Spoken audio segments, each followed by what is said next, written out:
లాంబరధరం విష్ణుం శశివర్ణం చతుర్భుజం ప్రసన్నవదనం ధ్యాయేత్ సర్వవిఘ్నోపశాంతయే. కార్తీక మాసం విశేషం. ఒకరోజు నైమిసారణ్యంలో సౌనకాది మహామునులు కలిసి గురుతుల్యులైన సూత మహర్షితో ఇలా కోరారు: ఓ మహాత్మా, మీ ద్వారా ఎన్నో పురాణ ఇతిహాసాలను వేదాంగాల రహస్యాలను గ్రహించాము. కార్తీక మాసం మహత్యాన్ని కూడా వివరించండి. ఆ మాసం పవిత్రత, కార్తీక పురాణ ఫలితాలు కూడా వివరించండి అని కోరారు. సౌనకాది మహామునుల కోరిక మన్నించిన సూత మహర్షి ఇలా అంటున్నాడు: ఓ మునిపుంగవులారా, ఒకప్పుడు ఇదే కోరికను త్రిలోక సంచారి అయిన నారద మహాముని బ్రహ్మదేవుణ్ణి కోరాడు. అప్పుడు బ్రహ్మదేవుడు అతనికి ఈ పురాణ విశేషాలు వివరించారు. అదే సమయంలో లక్ష్మీదేవికి శ్రీ మహావిష్ణువు, పార్వతీదేవికి పరమశివుడు ఈ పురాణం వివరించారు.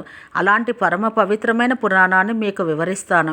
ఈ కథను వినడం వల్ల మానవులకు ధర్మార్థాలు ప్రాప్తిస్తాయి. ఈ పురాణగాథను విన్నంతనే ఇహలోకంలో పరలోకంలో సకల ఐశ్వర్యాలు పొందగలరు.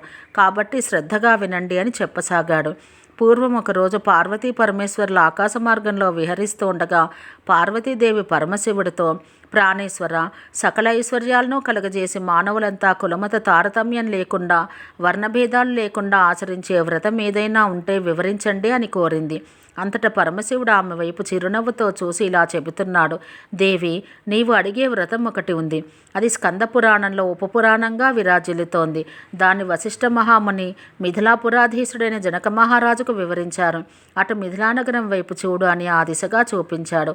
మిథిలానగరంలో వశిష్ఠుడి రాకకు జనక మహారాజు హర్షం వ్యక్తం చేస్తూ అర్ఘ్యపాద్యాలతో సత్కరించారు.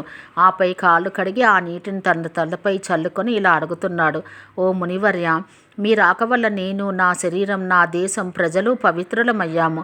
మీ పాదధూళితో నా దేశం పవిత్రమైంది. మీరు ఇక్కడికి రావడానికి కారణమేమిటి అని కోరగా వశిష్ఠ మహామునిలా చెబుతున్నాడు: జనక మహారాజా, నేనొక మహాయజ్ఞం చెయ్యాలని నిర్ణయించాను. అందుకు కావలసిన ధన సైన్య సహాయానికి నేను కోరాలని వచ్చాను అని తాను వచ్చిన కార్యాన్ని వివరించారు. దీనికి జనకుడు: మునిపుంగవ, అలాగే ఇస్తాను, స్వీకరించండి. కానీ ఎంతో కాలంగా నాకు ఒక సందేహం ఉన్నది. మీలాంటి దైవజ్ఞులైన వారిని అడిగి సంశయం తీర్చుకోవాలని అనుకునేవాడిని. నా అదృష్టం కొద్దీ ఈ అవకాశం దొరికింది. ఏడాదిలోని మాసాలన్నింటిలో కార్తీక మాసమే ఎందుకు పరమ పవిత్రమైనది? ఈ నెల గొప్పతనం ఏమిటి? కార్తీక మహత్యాన్ని నాకు వివరిస్తారా అని ప్రార్థించారు. వశిష్ఠముని చిరునవ్వు నవ్వి: రాజా, తప్పక నీ సందేహం తీర్చగలను. నేను చెప్పబోయే వ్రత కథ సకల మానవాళి ఆచరించదగినది, సకల పాపాలను హరించేది. ఈ కార్తీక మాసం హరిహర స్వరూపం. ఈ నెలలో ఆచరించే వ్రత ఫలితం ఇది అని చెప్పలేం. వినడానికి కూడా ఆనందదాయకమైనది. అంతేకాదు, ఈ కార్తీక మాస కథను విన్నవారు కూడా నరక బాధలు లేకుండా ఈ లోకంలోనూ పరలోకంలోనూ సౌఖ్యంగా ఉంటారు. నీలాంటి సర్వజ్ఞులు ఈ కథను గురించి అడిగి తెలుసుకోవడం శుభప్రదం. శ్రద్ధగా ఆలకించు అని ఈ విధంగా చెప్పారు. ఓ జనక మహారాజా, ఎవరైనా, ఏ వయసు వారైనా, పేద ధనిక తరతమ తారతమ్యాలు లేకుండా కార్తీక మాస వ్రతం ఆచరించవచ్చు. సూర్యభగవానుడు తులారాశిలో ఉండగా వేకువజామున లేచి కాలకృత్యాలు తీర్చుకుని స్నానం ఆచరించి దాన ధర్మాలు, దేవతా పూజలు చేసినట్లయితే దానివల్ల అనన్యమైన పుణ్య ఫలితాన్ని పొందగలరు. కార్తీక మాసం ప్రారంభం నుంచి ఇలా చేస్తూ విష్ణు సహస్రనామార్చన, శివలింగార్చన ఆచరిస్తూ ఉండాలి. ముందుగా కార్తీక మాసానికి అధిదేవత అయిన దామోదరుడికి నమస్కారం చేయాలి. ఓ దామోదర, నేను చేసే కార్తీక మాస వ్రతానికి ఎలాంటి ఆటంకం రానియక నన్ను కాపాడు అని ధ్యానించి ప్రారంభించాలి. వ్రత విధానం: ఓ రాజా, ఈ వ్రతాన్ని ఆచరించే రోజుల్లో సూర్యోదయానికి ముందే నిద్రలేవాలి. కాలకృత్యాలు తీర్చుకోవాలి. నదికి పోయి స్నానం ఆచరించి గంగకు, శ్రీమన్నారాయణునికి, పరమేశ్వరులకు, భైరవుడికి నమస్కరించి సంకల్పం చెయ్యాలి. ఆ తర్వాత నీటిలో మునిగి సూర్యునికి అర్ఘ్యపాద్యాలు సమర్పించి పితృదేవతలకు క్రమ ప్రకారం తర్పణలు చెయ్యాలి. గట్టుపై 3 దోసిళ్ల నీరు పొయ్యాలి. ఈ కార్తీక మాసంలో పుణ్యనదులైన గంగా, గోదావరి, కృష్ణ, కావేరి, తుంగభద్ర, యమున తదితర నదుల్లో ఏ ఒక్క నదిలో అయినా స్నానం చేసినట్లయితే గొప్ప ఫలితం లభిస్తుంది.